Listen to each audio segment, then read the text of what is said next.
Hello everyone, welcome to my YouTube channel everyday accounts. हमारा जो previous topic था वो था 3 कॉलम कैश बुक का इंट्रोडक्शन। उसका लिंक नीचे डिस्क्रिप्शन में दिया गया है, तो आप वो जरूर चेक कीजिए। और आज का हमारा टॉपिक है 3 कॉलम कैश बुक का प्रैक्टिकल क्वेश्चन, जो कि हम इम्पोर्टेंट पॉइंट्स सारे इसमें कवर कर लेंगे। 3 कॉलम कैश बुक के 3 कॉलम कैश बुक का एक क्वेश्चन सॉल्व करने से पहले हम ये भी थोड़ा रिकॉल कर लेते हैं कि 3 कॉलम कैश बुक क्या होता है। देखिए, 3 कॉलम कैश बुक जिसमें कि 3 कॉलम हो, पहला डिस्काउंट का, दूसरा कैश का और तीसरा बैंक का। और ये जो 3 कॉलम कैश बुक है वो मैक्सिमम रखती है बड़ी कंपनी, जो कि डिस्काउंट भी अलाउ करती है, डिस्काउंट रिसीव करती है। ठीक है, जिसमें कैश के ट्रांजेक्शन तो होते ही हैं, साथ में बैंक के भी होते हैं। ठीक है, डेबिट साइड में आएंगे सारे रिसीव्ड। जहाँ पे भी आपको दिखता है जहाँ कैश और बैंक बढ़ रहा है तो वो कहाँ पे लिखेंगे हम? डेबिट साइड में उसकी हमें एंट्री कर देनी है। क्रेडिट साइड में जहाँ की कैश या बैंक कम हो रहा हो, ठीक है, या हम किसी को पैसे दे रहे हैं, चुका रहे हैं, तो वो कहाँ आएंगे? हमारे क्रेडिट साइड में आएंगे। ठीक है, तो अभी हम स्टार्ट करते हैं हमारा 3 कॉलम कैश बुक का एक क्वेश्चन। देखिए, first Raju start business with cash. Raju ने एक बिजनेस स्टार्ट किया है 25,000 रुपये से, तो कहाँ पे आएगा वो? डेबिट में, क्योंकि पैसा आया है बिजनेस में। ठीक है, तो इसकी हम यहाँ पे डेट फर्स्ट। पर्टिकुलर में क्या लिखेंगे? To capital account. हमें क्या लिखना है? कैपिटल से ही लिखना है, क्योंकि बिजनेस क्या हुआ है? स्टार्ट हुआ है। और किसके साथ में स्टार्ट हुआ है? कैश के साथ में। तो एंट्री कहाँ होगी? कैश में 25,000। सिंपल है। ये वाली एंट्री मैक्सिमम आपको क्वेश्चंस में मिलेगी, तो ये आप अच्छे से ध्यान रखिएगा कैसे लिखना है, कैपिटल करके लिखना है। अब आते हैं हम फैक्ट 3 में। ही पेज 8,000 इंटू करंट अकाउंट में पे किया है। तो यहाँ पे देखिए, करंट अकाउंट में पे किया है तो बैंक में तो पैसा बढ़ गया, क्योंकि हमने बैंक में पैसा डाला है और हमारे पास से क्या गया? कैश गया है। तो कैश क्या कम हो जाएगा। और जैसा कि मैंने आपको बताया था, कोई चीज़ बढ़ती है, चाहे वो कैश में हो चाहे बैंक में हो, तो का क्या होगा? वो डेबिट होगा। सबसे पहले हम डेबिट की कर लेते हैं। Fact 3 to cash account. और ये कॉन्ट्रा एंट्री है। कैसे? इसमें बैंक और कैश दोनों एक साथ इफेक्ट हो रहे हैं। ठीक है, कितने से? 8,000 से। तो यहाँ पे हमें लिखना है सी से मतलब कॉन्ट्रा एंट्री। और कहाँ पे पैसा बढ़ा है? बैंक में बढ़ा है, क्योंकि हमने बैंक में डाला है। तो 8,000 यहाँ पे आ जाएगा। और जस्ट कॉन्ट्रा एंट्री का रूल है कि उसी टाइम पे हमें अगेंस्ट में एंट्री करनी होती है, मतलब क्रेडिट साइड में। तो फैक्ट 3 की एंट्री क्रेडिट साइड में भी हो जाएगी।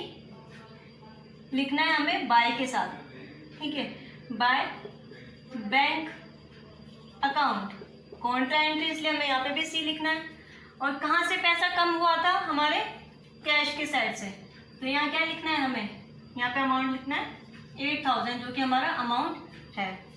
और यहाँ पे बैंक लिखेंगे तो एंट्री कहाँ करी? कैश में। और यहाँ पे एंट्री कहाँ हुई? बैंक में। तो क्या लिखा हमने? कैश। ठीक है, ये भी आप ध्यान रखिएगा हमेशा। अब हम आते हैं फैक्ट 4 की एंट्री में। He received a cheque for ₹575 from Rajesh and allowed him discount ₹25।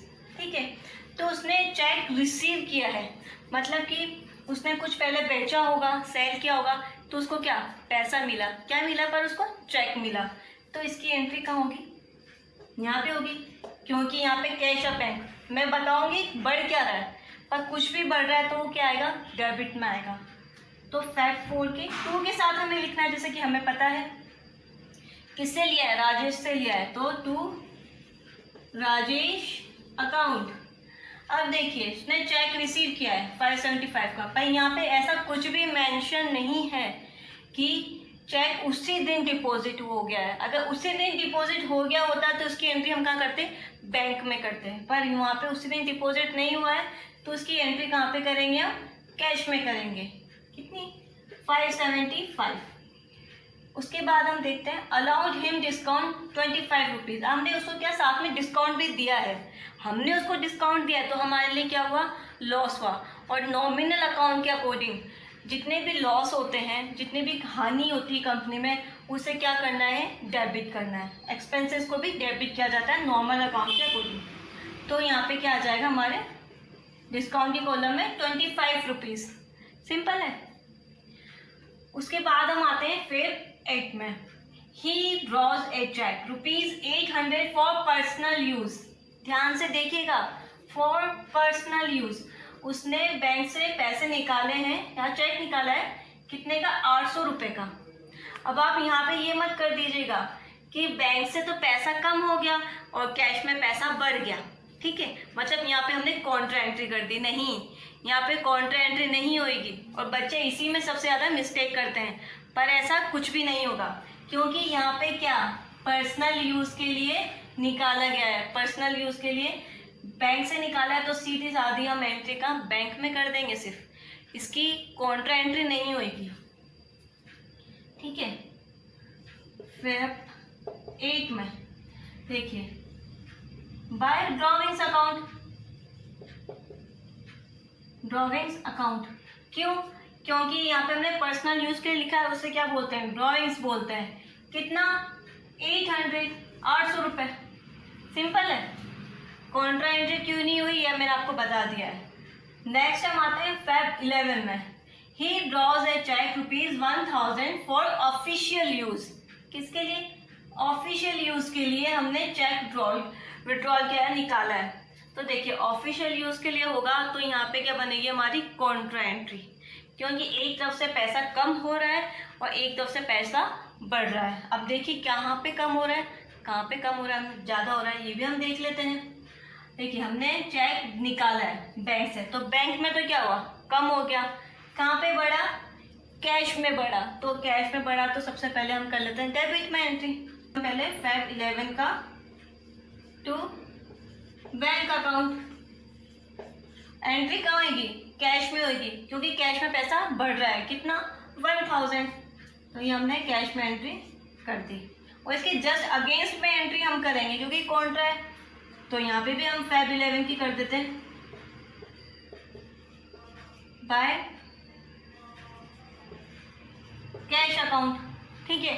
और कहाँ पे कम पैसा हुआ था, बैंक में हुआ था, क्योंकि हमने बैंक से निकाला है 1000। आया आपको ये समझ में, पर्सनल और ऑफिशियल दोनों का आप ध्यान रखिएगा। नेक्स्ट आते हैं हम Feb 12 में। He received a cheque for ₹800 from Shyam brothers.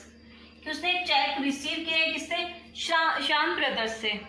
तो देखिए पहले हमने उसे कुछ बेचा होगा, ठीक है, फिर उसने हमें क्या, चेक दिया। तो ये हमारे लिए क्या फायदा हो रहा है ना, कैश क्या बैंक में हमारा बढ़ेगा। कहाँ बढ़ेगा वो देखिए, Feb 12 देखिए, he received a cheque for ₹800 from Shyam brothers. और यहाँ पे ऐसा कुछ भी अभी मेंशन नहीं है कि उसी दिन हमने चेक बैंक में डिपॉजिट करा दिया है। तो इसकी एंट्री कहाँ करेंगे हम, कैश में करेंगे, ठीक है। तो टू